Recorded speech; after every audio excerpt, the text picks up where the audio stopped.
Hey everybody, Joy Purdy here. Thank you so much for watching this 3-part series, taking a closer look at childhood trauma, people who have endured it, they've survived it, and now they are thriving after experiencing such horrors and using their experiences to help others. If you missed parts 1 and 2, they are online. Part 1, we heard from AJ Morrow. He talked about being molested as a child, also struggling with addiction, and a suicide attempt, and so much more. In part 2, we heard from Heather Wingate.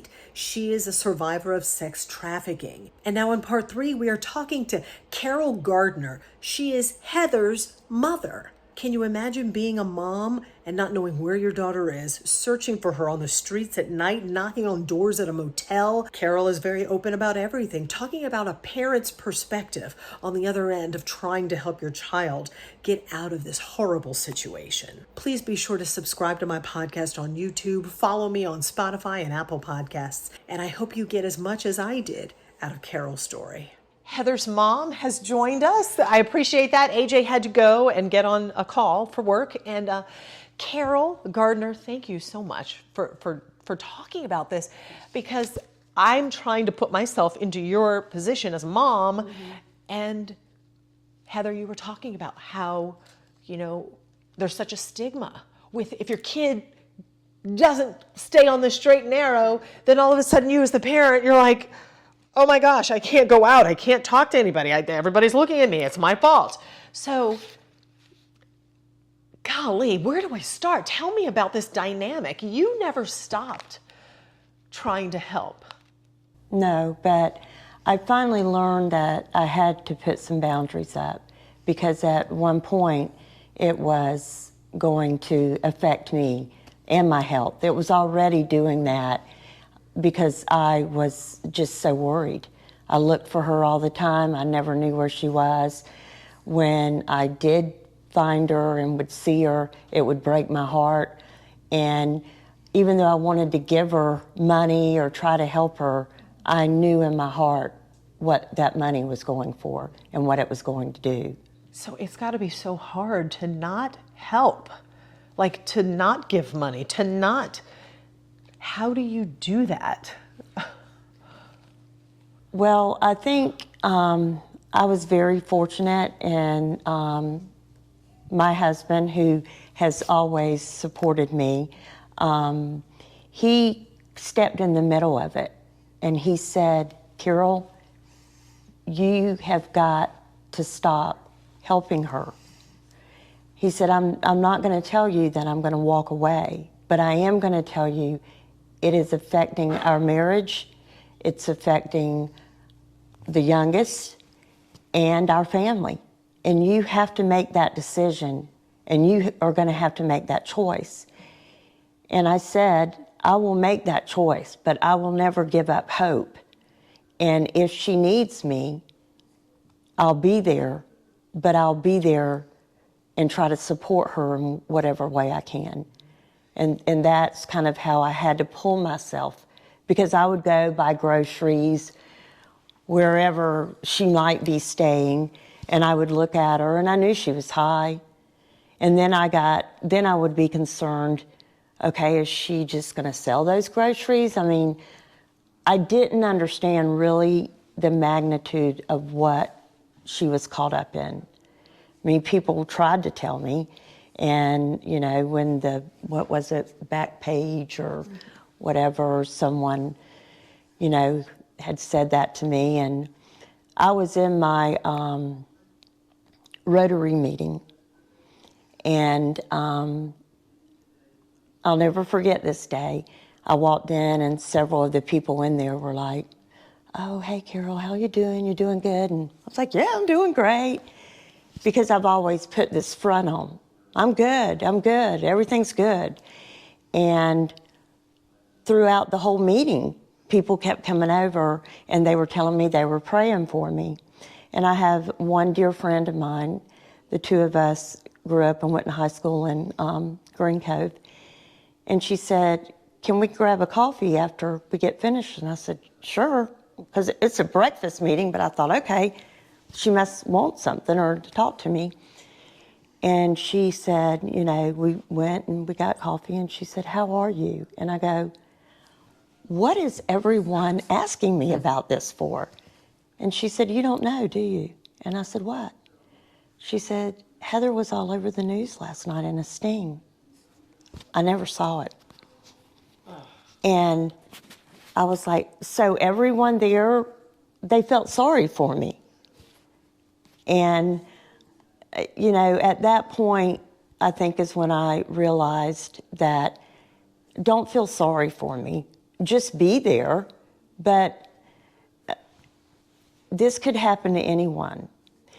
And it did start happening to people.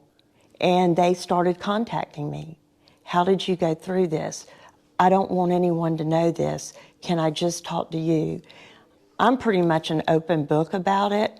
Now, in the beginning, when it first started happening, our youngest daughter, she cheered in Fleming Island, and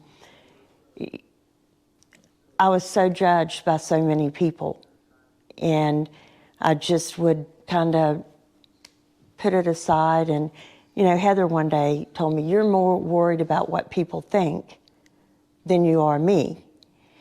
And I didn't think that was the case, but maybe it was. I think a lot of us, we all worry about what people think. But when you're in the mix of it and you realize that you've done everything you possibly can do, you do start trying to say, I failed as a parent, but at some point there has to be some type of accountability. And at some point you have to just look at someone in the face and say, it's okay, we'll get through it. And Heather, when your mom had to stop enabling you, stop giving you money, stop doing these things for you, I mean, you're in the thick of this. I can't imagine that you appreciated it then. No, I didn't appreciate it then at all. But even though I'm in the middle of it, in the thick of it, I knew why. I knew why she was doing it. Because at the end of the day, she didn't want me to die. She knew that if she would give me money, you know, that's what would happen. The biggest fear for her, you know, the only time she would get rest is when I was in jail, because she knew I was safe. She was always afraid that she would get that late night knock at the door from a sheriff's office saying that they had found me dead in a hotel, or God knows where, or I go missing and no one ever hears from me again. Yes, was I angry? Did I not understand in that moment? Absolutely. But now I absolutely do understand. And I'm grateful that she did what she did. I'm grateful that she never gave up hope. She never stopped looking. She never stopped. Because so many parents out there, they do stop. They're like, oh, a lot of parents, and I've witnessed this with, you know, other women that were stuck in the life of human trafficking, right? That their parents had just like completely wrote them all off, that they have nothing, to the point that that's another reason why a lot of women will stay trapped in it, because it becomes like a little family. It's trauma bonding in a way. And it's very heartbreaking, like very, very heartbreaking. But I'm grateful for, you know, I call them my 3 guardian angels. And that was the 3 detectives that saved my life. When I finally agreed to federally testify against my trafficker, they were able to get federal indictments against him. And I got a phone call from one of them on a Thursday and said, we're just waiting for your phone to come back from forensics. As soon as that comes back, we can execute the federal warrants. And it was Memorial Day weekend, and I'd gone to work. I was working at a restaurant out of Jack's Beach, and went to work, got off work, and later that evening I got a phone call from one of them, and he said, I'm sorry. And I was like, sorry for what? So that was on a Thursday. That was Saturday. My trafficker was going to meet somebody to go get some more drugs and everything. It's a drug deal gone bad, and he was murdered. And for a long time, I was angry about that. Very, very angry. This is the one who told you you were working for him. You were angry that he was now dead. Because I didn't get to stand in a courtroom and look at him in the face and tell him what he did, what he took from me. I didn't get to have my justice. You know, do I wish death on him? No, I don't. And while I was in treatment, because I was in treatment when I was pregnant with my daughter, I had an incredible trauma therapist, and we were talking about it, and she encouraged me to write a letter of everything that I wanted to say to him. It ended up being 16 pages. 2 of those pages were about how all the things that he did. The rest of it was how I forgave him. Because I couldn't allow him to rent space in my head anymore. I couldn't allow him to steal anything else from me because he's already stolen so much. So I forgave him. I read the letter out loud to my trauma therapist. We went outside and we lit the letter on fire. And it wasn't until last year. I keep a close relationship with the detectives. They call me all the time to check on me, tell me how proud they are of me. They call me if they need me to talk to another girl. They asked me to come over to their office, and it was funny because when I walked in, I was like, wow, it's different being over here, not in handcuffs, you know, like laughing and sitting at the table with all of them, and get to tell them thank you and how much I appreciate them. And then we got to start talking about my trafficker, and they said something, and it caught me off guard. And they said, "You didn't know," and I said, "No."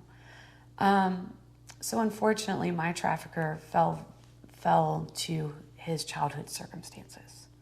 He was a learned behavior that he had learned from his father. And in that moment, when they told me that, I was like, I'm grateful that I forgave him, because he was stuck in a life that he was pushed into by his dad, who was a trafficker. And not an excuse for him, but you were able to move on, knowing that piece of information. Yeah. And it was like, okay. So after I had my daughter, I placed her for adoption. I walked around like I was fine. I was okay. And I wasn't. Because I just had to do the hardest thing of my life. And at 11 months sober, I chose to relapse. And I was, thank God, it was only for 30 days. And I got arrested and went to jail. That was September 5th of 2018. So this September, I'll celebrate 7 years of sobriety. After I got released from jail, I went to a sober living house on the west side of Jacksonville called Awakenings House. I walked in the door with denim jean shorts, a maroon tank top, jailhouse slides because someone stole my shoes while I was in jail, and my red Michael Kors bag that my mom had given me that I would never, like in the midst of all, I held on to that. I still have that red Michael Kors bag. I will never get rid of it because it's a way to look back of where I don't ever want to go back to again. So it's tucked away and I hold on to it. And I walked in this door with just those items, and I walked into a woman who loved me and taught me how to love myself until I could learn how to love myself again. Literally, I told her when I got there, I'm only going to be here 6 months, that's it. I lived there for 2 years. I lived there for 2 years. I became the resident advisor while living there. Also because of what I had gone through. Miss Carla, she's the most incredible human being. Me and another young lady, we had a very similar story. She had no idea. And her and Donna Finchel came up with this incredible idea. They wanted to do something. And that is how Villages of Hope was born. So Villages of Hope, it started off as a pilot program, and now they have a piece of property on the west side of Jacksonville that 14 tiny homes are currently being built for women coming out of the life of sexual exploitation. They will get to go through their program for 2 years, free of charge to them, provide all the housing, medical, dental, vision, anything, therapy is all free for 2. And it's free. Who's funding it? So Mom was the president of the board of directors for up until this year. Yes. I am now on the board of directors there, and it is through grants, it is through donations, it's through incredible people that want to make a difference. Shout out to the Northeast Florida Builders Association. Yes, because they have really helped us. A lot of money has come through. We've got 13 of the houses built right now, and we are so excited. Again, I think I mentioned to you, I want to take you on that property. I'm there. They came out bigger than we expected, but for what they're going to do to be able to help, and I'm so happy to be a part of that. I've sat on the board now for 3 years, and it's being able to help these young women find a home, because there's no homes for them when they come out. And they're different. They need different type of therapy. They need trauma therapy, which, unfortunately, Heather didn't have in the beginning. Awakening's house is a great place, but she needed deeper therapy for what she had gone through. Well, can I ask you, as you are moving forward and helping people, looking back on your experience,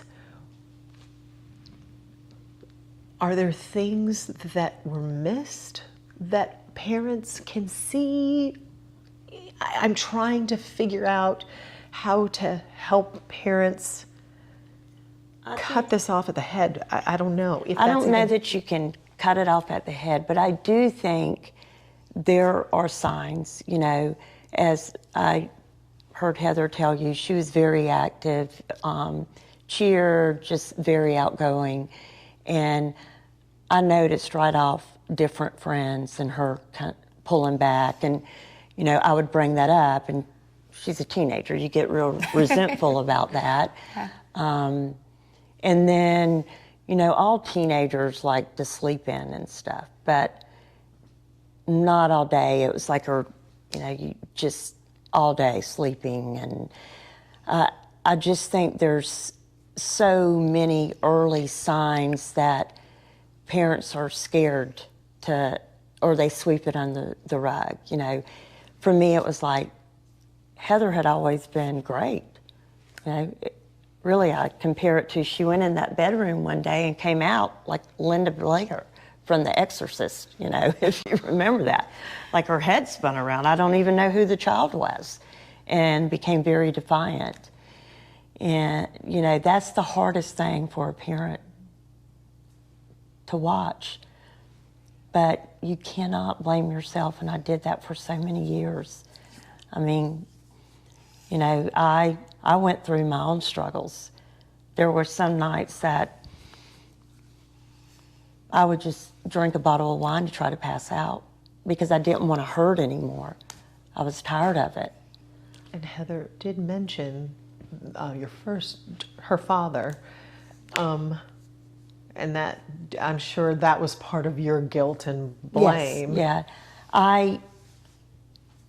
I'm never will say anything bad about him.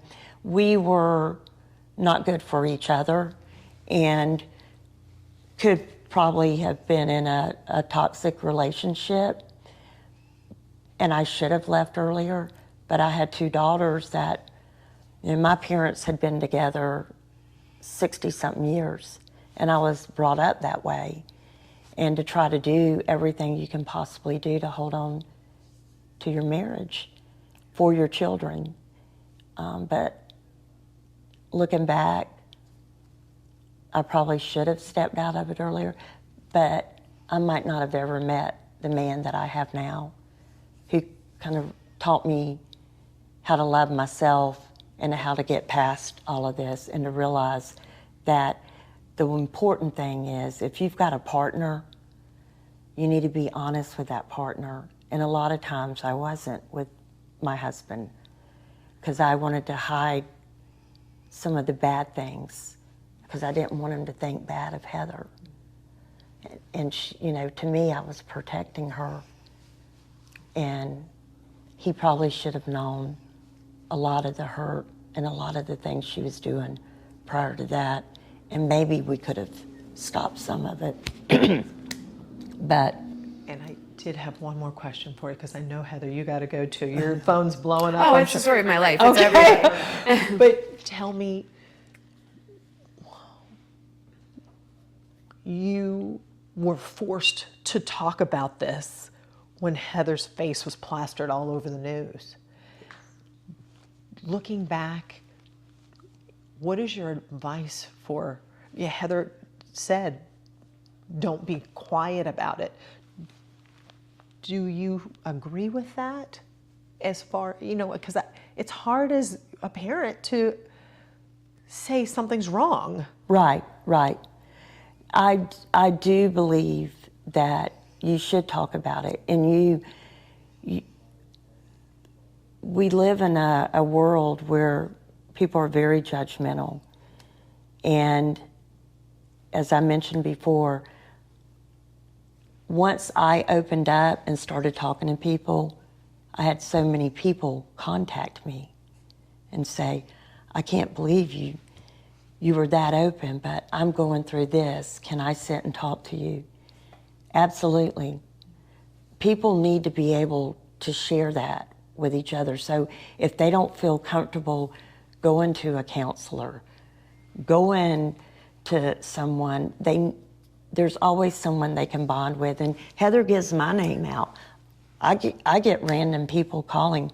I love that. Mine. So we vice versa. We'll give it out, and I'm like, "Hey, I just gave your number to such and such mom." Oh, okay. If I can help one person not feel what I felt and the shame and the guilt, and not go through what I kind of put my family through, because my youngest would always say, "Heather's not the only child, Mom. You're forgetting about me now. You're so focused on her." And I did do that because I was like, well, Heather needs my help.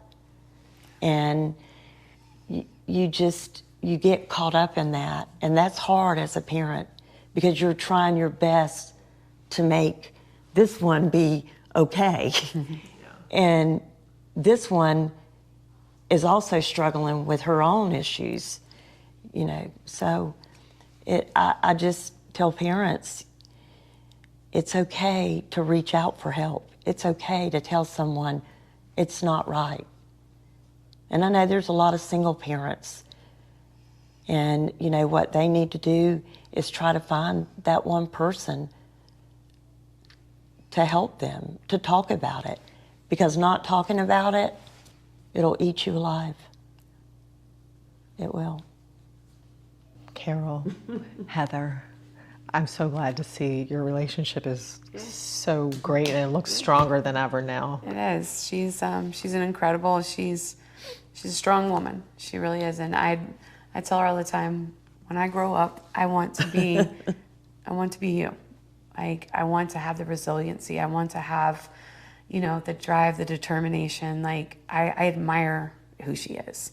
And I think that watching her through the years has also gotten me to where I am within our company now. I not only do business development for our company, but I am now also our regional director of operations and programs. So I oversee our facilities, the day in, the day out, and still get people into treatment. And God would have never blessed me with an incredible fiance. I love that we both were two broken people at one time, that all the odds were against us. And we get to live out we got to turn our pain into our purpose and walk alongside each other each and every day, just to help people find the help that we received. And, it's just God's grace and mercy. And last year, I also received a complete record expungement from the state of Florida because my charges fell under the new statute with when the crimes that were committed while you were in the life. And the state of Florida granted me a full record expungement. So it's just, I wake up every morning and I'm like, is my life really real? I was so broken. And now I get to wake up to an incredible fiance, to a little 2.9 pound Yorkie, Izzy, who just, over here. There's hope. There's so much hope. My sister and me have the best relationship today. Like, we're going to go on the boat later with them and the grandkids. My daughter that I placed for adoption, best relationship. I have my family back. I have me back, but a stronger version of me. And so, biggest thing is don't ever lose hope. Pick up the phone. You can call me, you can call AJ and call my mom. I just want to help more people find the freedom and no longer allow them to feel like they're held in bondage or captivity in their mind. Thank you. You're welcome. Thank you for... Yeah, thank you. Thank you. Yeah, she is pretty incredible. There is always hope. After speaking with them, I wanted a little more insight and instruction on how to help children cope with trauma. Dr. GERILYN WORTHY-THAYER, she is with Baptist Medical Center. She has got a world of guidance and advice. I have with me Dr. GERILYN WORTHY-THAYER. She's with Baptist Medical Center here in Jacksonville, Florida. She is a specialist, among many other things, dealing with trauma, childhood trauma. She is a psychologist. And Dr. Worthy-Thayer, if you could just explain how long you've been helping children. Oh, I think close to 20 years now. Yeah, it's been a long time supporting children and their families. And we're talking every age from littles all the way up through the teenage years. Yeah, a lot of my fellowship work was actually in infant mental health. So from our very, very young children, right? Those early developmental years, pre-language, all the way up through our college years, right? That brain development, that maturity happens at 25. So I'm with them through the span. And you are a new mom yourself, so congratulations. So you're seeing it from both sides. You have From all the sides. All right, and you and I were talking just before we started recording about a message that we wanted to share with parents, that this discussion might not be something that they want their child to necessarily listen to right now as we're talking. Yes. So while there will be no graphic themes discussed whatsoever, the fact is trauma can be really hard and there can be really difficult topics to talk about. And we may not be ready for all of our age spans in our household to hear those particular topics. You might want to bring them up at your own pace. So I encourage parents to listen and learn, ask questions if they have them, and then decide how they want to broach those topics within their own homes, maybe after they've done their listening here. Which I think is a smart thing to do, right? Yeah. But I wanted to talk with you because lately on the podcast, I've had a lot of guests who way different stories, but a lot of the same core issues when it comes to childhood trauma.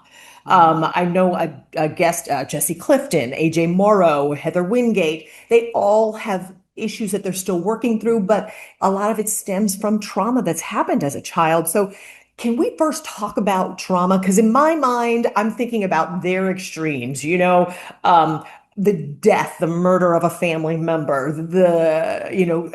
addiction, or, things that are obviously traumatic, but trauma can mean anything to anyone. Well, and so I like to help people understand trauma in terms of our big T trauma and our little t trauma, right? When we're speaking clinically about trauma, we are talking about those big T traumas. We're talking about those things that threaten life, physical integrity, right? Near death accidents, you watched a family member die, or you've almost died yourself, abuse, extreme neglect, physical assault, right? things where we were fearful for, our lives, or again, physical integrity. When we talk about our little t traumas, and that's not to diminish how significant they are in our lives when we talk about little t traumas, but we're talking about things that may not be anything that invokes the fear of loss of life or physical integrity, but deeply impacts the person. This can be anything from parental divorce to having a parent with substance abuse issues in the home, right? Issues of emotional neglect, extreme bullying in the schools, right? All of those things can still be our little t traumas that happen over the course of our life. So yes, trauma can encapsulate a lot of things. But when we talk about our big T traumas, they're sort of the way you were thinking about them before, right? But our little T traumas cover a lot of things. And we normally actually describe those as ACEs, adverse childhood experiences, right? And ACEs include our big T and little T traumas, but they're so important to take note of, because one of the things that we've found through much research, right, is that the higher that ACEs score, right, there's kind of 1 point for each one of those things you've experienced. The higher that ACEs score, the higher the likelihood, right, that this person's going to go on to have adverse life experiences, poor physical health outcomes, their own issues of depression, their own issues of addiction in life. The higher that ACE score goes. So the best treatment for that is prevention. And when prevention can happen, people like me are here, right? But it's so important to be mindful of those things. And I've learned as a parent, something that may not seem like a big deal to me, if it's a big deal to the child, it's a big deal. Perception is reality, right? And so what I mean by that is, if I say, well, the sky is totally pink, we can look outside and agree, probably not. But, it's one of those things that for me in this moment, it feels like it's covering this. And I'm like, if that's how I feel, that's how I'm filtering the world. That's how I'm going to respond. That is my reality.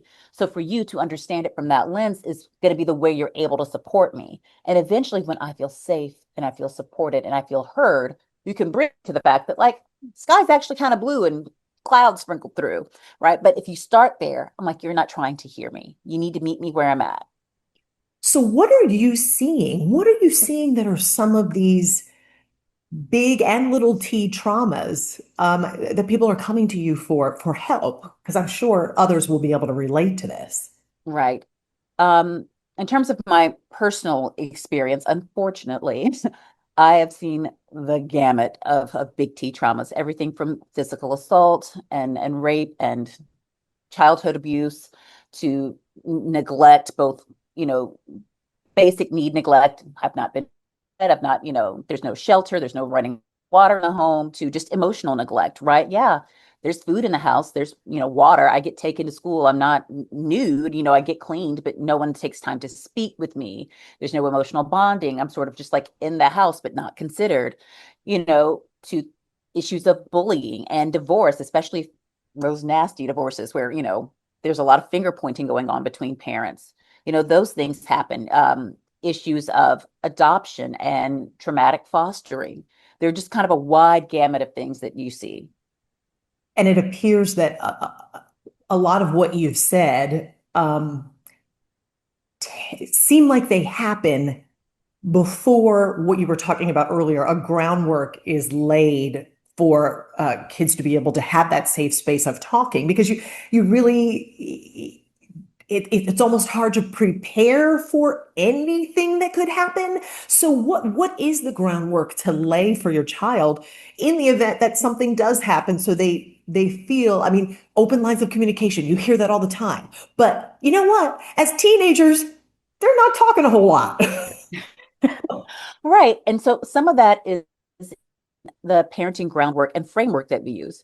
A lot of the time when I have families come in and I'm working with the younger people, I let parents know I am not going to directly contradict your parenting. And when I give suggestions, it's not because I'm saying you're doing bad parenting. I'm telling you that the model that you're working with this kid may not fit for this child. So let's adjust the approach. And one of the big things is I tell parents, I know we were raised up, a lot of us, on, do as you're told, kids are to be seen and not heard. But that does not foster healthy communication. Why didn't you tell me? You told me I wasn't to be heard, so I didn't say anything. So instead of having this authoritarian, we have more of authoritative. Yes, I am the adult in the household. I'm going to make the rules, but I'm so open to hearing your thoughts and opinions and feelings on things. And so a lot of that starts when we're young, right? Having parents say, look, you know, we as parents, or I as the parent in this household, will do a final vote, but not without consideration of your feelings, and making a point every day, not just to be like, how was your day at school today, right? Because for a lot of kids, one of their chief complaints is like, they don't care, they ask how my day was, but like they have to. And of course, we as no, you don't have to ask, right? Some parents don't, but for the kids, it feels like a canned response, right? So we go through those opportunities to check in with them throughout the day, not just how was your school day, but good morning, how are you feeling today? I'm feeling okay. Really? Because I see your face looks like this. Is it just you woke up, or is it like something heavy on your mind? And then being able to show healthy expression of your own emotions back. Modeling in the home is everything, right? And that's not to say we emotionally dump on our kids. Oh my God, it's so hard. And my boss is nagging me, and this trainee is just, you know, that's not the space for our children. But being able to say things like, man, today was a really stressful day at work. Like, I don't know that I have a lot of energy for things. It just feels like a lot for me today. And being able to verbally communicate that, like, I don't know if I have the bandwidth to do the lasagna I said. Can we do something easier like spaghetti tonight? Right? Letting kids know, hey, we can ask for alternatives. We get overwhelmed too. And laying that groundwork is important, as well as consequences. The punishment must fit the crime. And if your child is going through something really stressful, that is not the moment to lay the consequence. Well, you snuck out the house. That's what you get. I can't believe you did it, right? You're grounded. Hey, your child snuck out of the house. They were with a friend. Maybe they got in a car accident. Your child is terrified. You need to let them know in that moment, I'm so glad you're okay. My heart is racing. I hardly know what to do. I'm just so glad you're okay. I think you already know it's not a great choice, but right now we're just going to go to the doctor. We're going to get you checked out. We're going to go to bed. We'll talk about this in the morning, right? Doesn't mean we're consequence free, but it means right now your kid needs to know that you're more invested in them than being angry, right? Those are the things that lay the groundwork for open communication for those little T's and those big T's that happen across the way, because they know, hey, this is a safe groundwork for my feelings. If I reveal this to my mom or dad, I'm not going to get yelled at or chastised right away. I won't be punished for having an awful experience. Their first instinct is going to be to protect me. This is wonderful. What happens when you have a young child who might not be able to express yet how they're feeling, whether that's 4 years old or 10 years old? I mean, where they're confused about how they're feeling to begin with. How do you extract that information? How do you decipher or recognize? So this is why it's so important to pay attention to our kids' body language, right? There are three things that are huge when we've got our little people, our pre-verbal people, and even our new language people, right? Our 5 or 6 and under, right? We're like, I have some words, but I don't articulate all the things because I'm 5 or 6. So the three big things to pay attention to are how they play, right? And this means that you as a parent have to play with them. And a lot of the time it feels silly, like I play with my kids all the time. And it's like, well, yeah, you may witness them play, you may be near them when they play, you may offer them toys, but are you getting down there and getting in the muck with them and letting them sort of take charge? Are you telling them, well, I think we should do this? Or what if, like, let them generate ideas? Because if you know how your kid plays and you notice a change in the themes, or somebody in their play gets really aggressive or gets really scared of something, that's something to pay attention to, right? So we play and we pay attention to their play. We pay attention to their physical cues, right? Do we always complain when that uncle comes over or that aunt comes over, and not, oh my gosh, Aunt Jenny has cigarette smelling hair? Not one of those, right? But where the child seems fearful or extremely worried, right? Every time they come, they seem to have to go to the bathroom a lot, or they become very clingy, or they cry, or they seem to resist more than with other people about being around that particular person or group of people. That's communicating something to you, right? And you need to pay attention to it. Oftentimes we're like, give them a hug, give this person.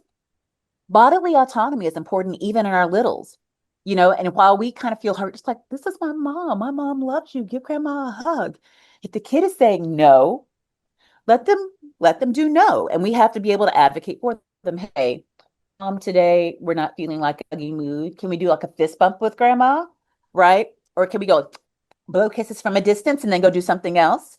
Right? And give them that space. Because sometimes they're just in a funky mood because littles get in funky moods. But if it's something persistent, and it may not be abuse. It may just be grandma hugs too tight and it hurts me. And she loves bear hugs, but I don't. It hurts my little body. Right. But it's still something to pay attention to. And that third thing that we pay attention to, besides how we play and our behavioral cues, picking up on those things, is language. Sometimes kids will use non-literal language because they don't have the emotional or experiential vocabulary to tell us exactly what's happening. So instead of chalking up to imagination or miscue, be curious. What do you mean by that? Oh, yeah. And then what? Oh, what did that look like? Or what did that mean to you? Right? I can think a long time ago, a different case, not one of my own, where, a child was describing the elephant game, right? Like we play the elephant game. Well, I've never heard the elephant game. What is that? Right? Yeah, the elephant has a long trunk. And sometimes, I don't like the elephant game. Why don't you like the elephant game? I don't like having to touch the elephant's trunk. And then you sort of figure out what that means. And you're like, okay, that's a cue. And it's if someone's telling you that, they're playing a game with me, you're like, oh, it's so cute. This person plays a game with my kid. They just don't like it the way they don't like Uno. Right. But if you sit there and you allow yourself to be curious and wonder and ask questions, and you're not dismissive of the language they're using, you can find out a lot. When it comes to the older kids, because you just sparked something in my mind, with teenagers, there's a lot of moodiness. There's a lot of, okay, maybe this day I just feel like staying in bed all morning. And, as parents are like, woo, woo, what is going on? She's staying in bed. What's happening? He's not getting out of bed. And my Right. senses tell me, and people have said, if they don't get out of bed, something's wrong. But you know what? It just happens to be happening for a couple of days. So Right. how do you figure out the difference between normal teenage behavior versus something traumatic that they're trying to work through? Right. And that goes back to some of that groundwork that we were talking about before, right? If you're regularly checking in with the kids, you've noticed their behavioral patterns, you're sort of aware of their friends and obligations, you're like, this is normal for my kid, after we have, we're doing all-star softball, baseball, whatever, they're always tired for a couple of days after because they're so intensive with practice 4 days a week and 2 games a week, right? So on Saturdays, it's like pulling teeth to get them out of bed before 11 a.m., right? Okay, I can understand that versus, my kid has a tendency, sometimes they sleep in on the weekend, but never beyond 9:30. But, the past couple of weekends they've struggled and really through the week, they're not getting up. And, even though they're not normally bright-eyed and bushy-tailed, it's normally not this hard of a fight, right? That's something to notice. And it could be some internal stressor happening, changes in mood, depression, anxiety. It could be something external that they've yet to reveal. And that's a great time because a lot of the time kids will say they don't even notice. They don't even care. Right. And sometimes as parents, we notice, but we don't know what to say. So we haven't said anything yet. Right. And so sometimes it's one of those things like, hey, I know you've been really tired lately, and that's kind of not normal for you. You know, is there something happening? And sometimes they'll tell us no, because sometimes they're not ready yet. Right. And so all I can do is encourage parents, be persistent. And that doesn't mean, no, I know there's something going on, but just be like, all right, baby, well, I see there's something, but if you're not ready to talk about it now, or, you're not sure what it is, that's fine. But, I'm going to check in on you probably a little later or maybe tomorrow, but whenever you're ready, just say something. Right. And that's sort of like, again, notice those behaviors, setting that groundwork for open communication, because once they're older, they probably do have more vocabulary and they're trying to decide for themselves what the experience was so they can articulate it, right? And it's going to be really important to just sit and listen and not judge and not fill the words in for them as they're doing that. There are so many households now where there is dysfunction. It almost is a norm to a sense, where there are split families, mom and dad Right. are not together, or something has happened in the family, or whatever the situation is. It's too late to lay groundwork. Yeah. So how how do you create a safe space when you haven't established that? And how do you talk when you don't have the words? You have no idea how to approach a situation. Can you can you, and I say sneak because that's the word that came to mind. Do you sneak Right. and ask a teacher that you know that they're close to? Do you go and talk to that neighbor that you know that they always go over and hang out with? Like, how do you Right. do it when you don't have So, anything to right. work with? So when the groundwork isn't there, but you're like, something's happening, and I do want to be able to intervene on behalf of my child, right? Still go in and let the kid know, like, hey, I noticed something's up. And if the groundwork's not laid, they may be a little bit more resistant to opening up. But again, being in tune and being persistent. I haven't always asked about it, but I've always paid attention, and I know this is not your rhythm. I don't know why your rhythm has changed. I don't know if, someone, you lost a best friend, if you're struggling in a class and you think I'm going to be mad. I don't know if you're having physical ailment, if some awful thing has happened to you. I don't know, but I can tell you're off, right? So being persistent in that, and then, yeah, talk to the other stakeholders in that child's life. Yes, we as parents are there, but they have other connections in their life, their best friend, or if they feel really close to their best friend's mom, and they know sometimes they hang out over there and chat. Talk to the best friend, talk to the best friend's mom. Do go talk to their teacher. Check in with the school counselor. Hey, has my kid been checking in with you? Have you noticed anything off? If there's that neighbor they check in with, absolutely. Hey, I noticed that he's coming over here for X, Y, and Z. I'm a little concerned because, I know something's off, but I don't know what it is. Do you mind chatting with me a little bit so I can be supportive? Check in and do those things. And I think because we do have so many co-parenting situations, right? In this country where households are not together, but they're two separate households that a child is managing. A lot of that is about managing expectations between homes, which means the grown-ups have to be grown-ups, as hard as that is, right? And they have to communicate with each other about what's happening in the child's life in place A and place B. Instead of saying, well, that's really something happening between, stepsister and this house that has nothing to do with over there. But if they're really stressed out with stepsister in my house and they go over there and there are no step siblings in that house and they can just chill, yeah, they might want to be over there more because they're not wanting to deal with whatever's happening in my home. So communicating that allows us to say, hey, why don't we do one extra week there while I correct the issue with stepsister over here and see if we can have a more peaceful situation, whatever the case may be. It's really about communication between the grown-ups in the room. Hey, our rules in our households can't be very different, even though we have different parenting styles. We're going to have 5 core rules that stay the same no matter where they are. So it's not disjointing for the child and confusing. Those are all the things that we can do on the back end if the groundwork hasn't been laid to sort of make it easier and smoother for the kid. How do you know when it's time to get help from someone like you, a professional? So after we've done a little bit of time and we're like, man, this, that behavioral dip never really came back up, right? Because they're adolescents. They all have funky moods, right? And even kids go through changes sometimes where they've just decided I don't like that anymore, right? But if we're like, man, it's been a week or two and we're still in this boat, right? And I'm not really getting communication, so I don't really know what to amend in our home to make it better or who to talk to at the school or whatever the case may be. That's when you talk to your kid about, like, hey, I know there's something and I don't feel like you're in a place where you're ready to talk to me, but I want you to have somebody to talk to, right? Someone who you have your own private space with, who's not going to just be a reporting agent for me, but someone who you can be open with in your own way.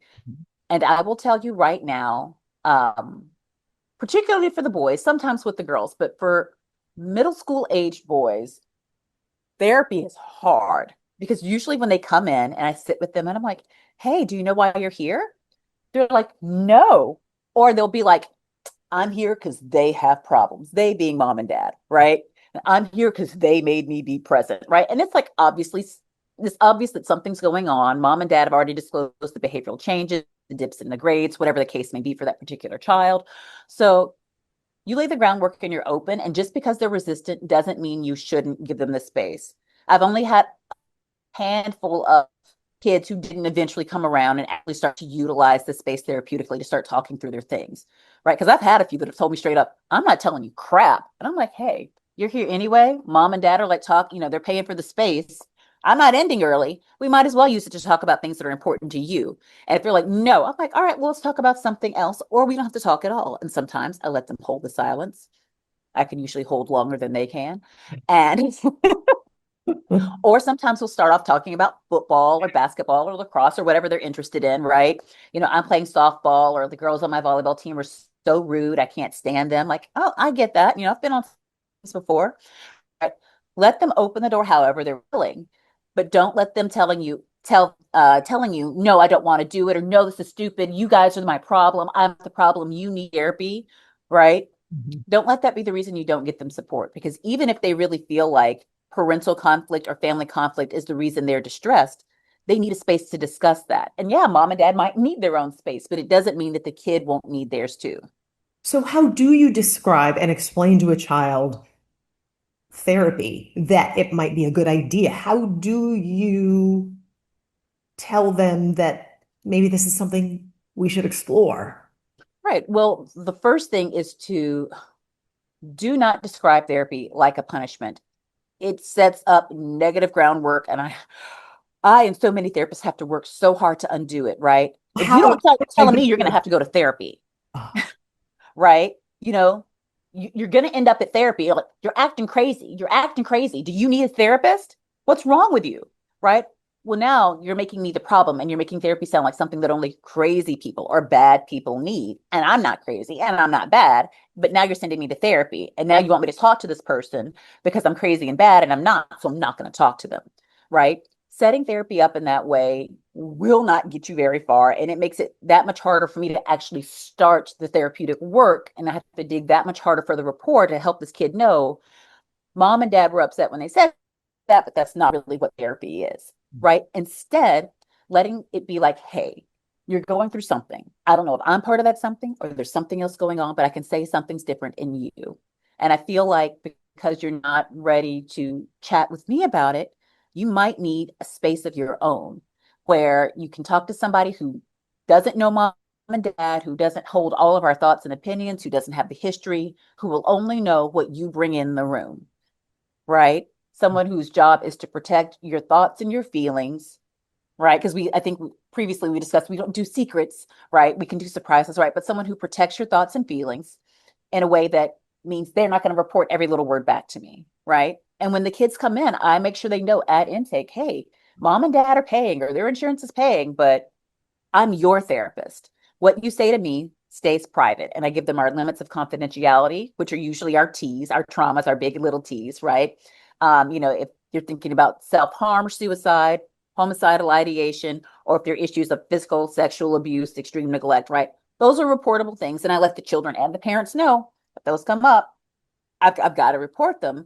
But things outside of that can stay between us. And if there's something significant for the parents to know, the child and I can work together about how to reveal that to the parent, right? In a later session or maybe later in that same session, depending on how significant or how ready the child is. and that's what I was going to ask is, does it stay between you and the child? But I like that you talk with the child and figure out how to tell the parent because at some point you gotta.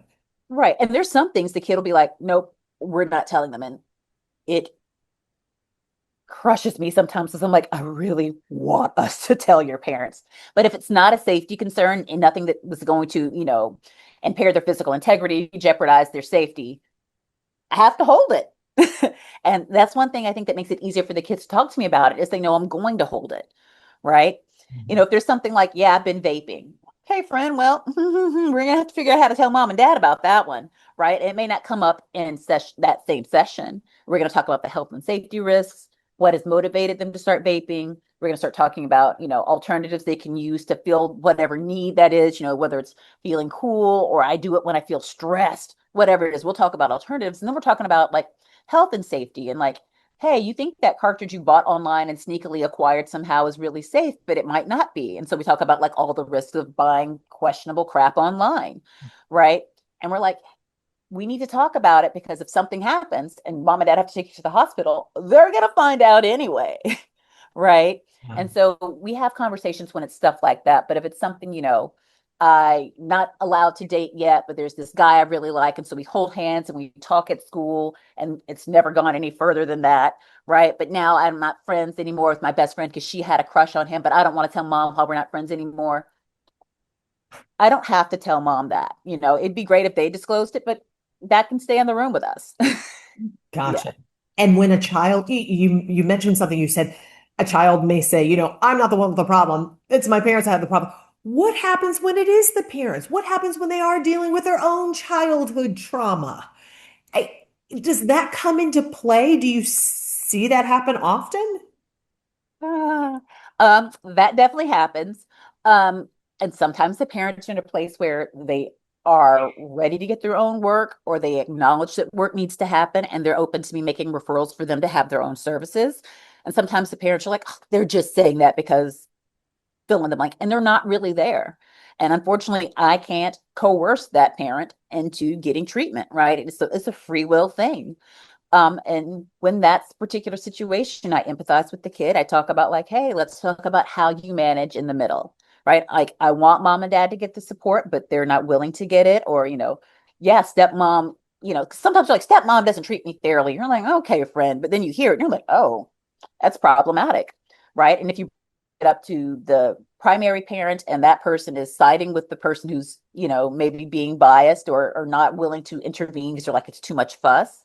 All right, well, let's talk about how we cushion and protect the child as much as possible. And I talk to the child about resilience and coping and how do we manage and how do we create distance in places from people who are not willing to protect us because of their own issues, right? But fortunately, most of the time, not all the time, most of the time, the parents are willing to have conversations with me. And when I work with children, I work with the parents anyway. I let them know every few sessions is going to be a parent only session where I sit and talk to you about strategies we're using with your child so you can support them in using them, but also strategies for you as the adult to implement at home, to modify how you're doing, to build that positive rapport with your kid, to change what's happening and to recognize those unhealthy patterns. Like, yeah, all I ever had was corporal punishment. My parents didn't use timeout or consequences of taking things away. I don't know what else to do. Those are the only tools in my parenting toolbox, right? Telling them like, okay, let me be your Lowe's. I'm going to give you all these new tools to use and put in your parenting toolbox. And if you're not sure how to use them, I'm your instruction manual. Let's do it together. And we can build some healthier parenting practices that will make it easier, because I can tell you're invested in your kids. You're just not sure what to do. Mhm. And there's so many other topics to talk about when it comes to trauma, but I do want to end with maybe a message for children themselves. Maybe their parents are not in a position to be able to help them or support them emotionally, or whatever the case is, whether it's something as serious, as alcoholism, or maybe it's depression, their parents are, but a child is looking for ways to cope with, explain, get through their trauma. What do they do?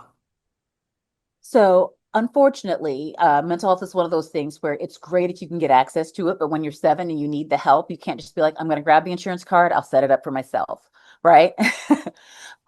So for our kids, whether they're our littles or our adults, I think the most important thing for them to know is someone cares, right? Because sometimes if mom and dad are dealing with alcoholism or they're so depressed they just cannot make that emotional connection, the child feels that void. They feel that little T. And even though it's described as a little T, it's a significant thing, right?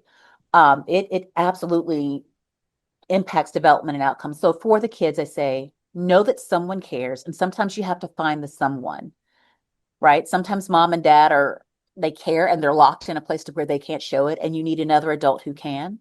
That can be a school counselor. That can be a really caring teacher. And if mom and dad are able, that can be a therapist. And it doesn't have, while in person is amazing, especially for the very young, if all they can find is a virtual counselor in the meantime, just someone that child has a safe place to talk to and share their feelings, to know they're not alone, that someone does care how they feel, that how they feel is valid. Find that someone. And for people who, are not sure how to get there, hey, sometimes it's talking to my best friend's mom because she always hears me. And sometimes I spend the night over there on the weekends just to be heard. Know that the model is people do care. Things will get better.